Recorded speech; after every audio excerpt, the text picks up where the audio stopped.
My name is Jennifer Sheely. I am the mother of Grace Jennifer Doney.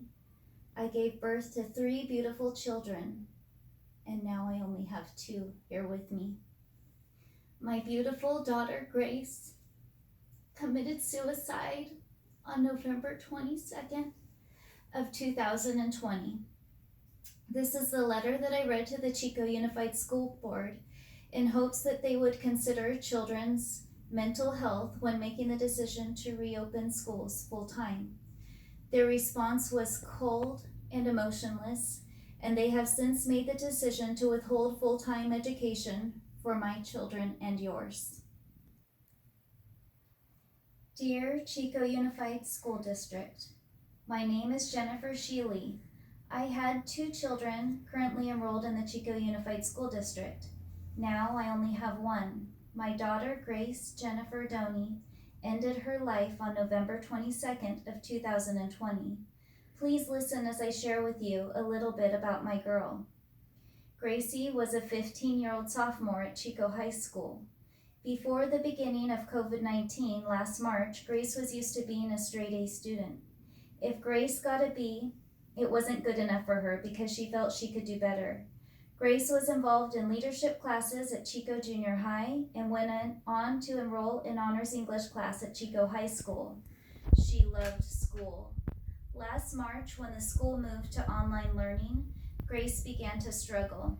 She expressed that she missed her teachers, she missed her classrooms, she missed her friends, she missed picking out her outfits for school.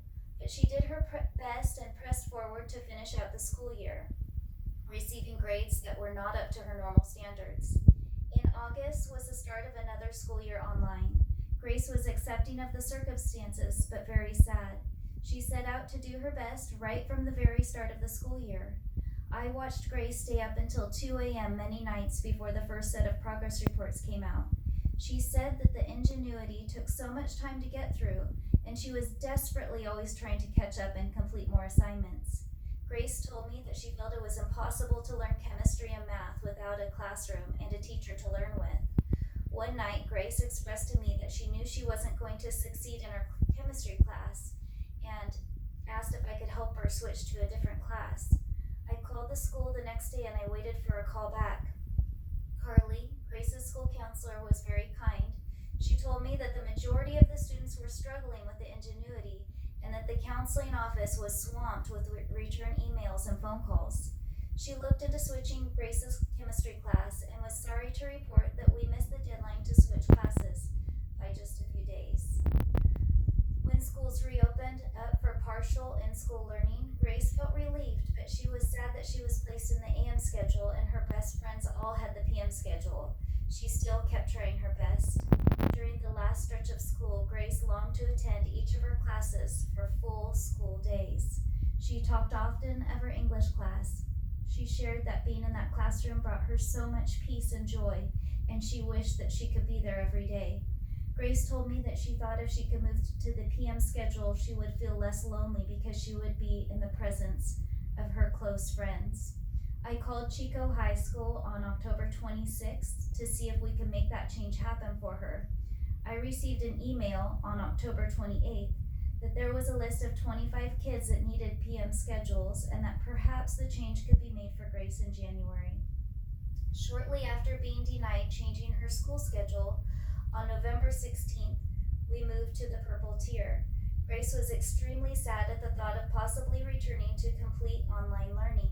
On Friday, November 20th, I took my children to Cafe Mondos for a weekly tradition. Sitting in the car, drinking her chai latte before school, Grace said, "Mom, I'm feeling sad and frustrated because I have a D- in math. I'm turning in and getting full credit for all of my in-class assignments, but I'm behind in ingenuity because it's too hard for me and it's bringing my grade all the way down to a D-. I assured Grace that as long as she was trying her best that it was okay and suggested that she talk to her teacher. Her teacher recommended that she plug away at completing and submitting the missing ingenuity assignments over Thanksgiving break. to her dad's house. On Saturday afternoon, she called me because she had forgotten to pack her Chromebook charger and needed it to get caught up over the break. On Sunday afternoon, my beautiful, smart, loving daughter was gone. The point of this letter is not to place any blame for my daughter's suicide. When rereading recent letters that Grace wrote me, she wrote things like, "Mom, I'm so glad you always have my back. I feel that I must speak out. I feel that our children are being let down by the school system. Some children are getting by okay with the online learning, but some children need to go to school. I took the steps as a parent to try to help my girl, just to be told that she missed a deadline by a few days to switch classes, and that she was just another number of kids needing the PM schedule. We need to listen to these children. We need to be able to bend the rules." On another note, I have my 8th grader telling me that the only thing that feels normal in his life right now, with the loss of his sister, are his hours spent at school. He wishes that he could return to full regular school days. He wishes that he could be a part of a sports team or had a practice to go to. I want to ask you this. If the high school counseling office is so bombarded with struggling students, then why has there been a closed sign on their door? Why aren't there more counselors? Why aren't we listening to our students? Why are we still using ingenuity when it's causing struggle for so many? Why can't we do better to take care of the mental health of these children?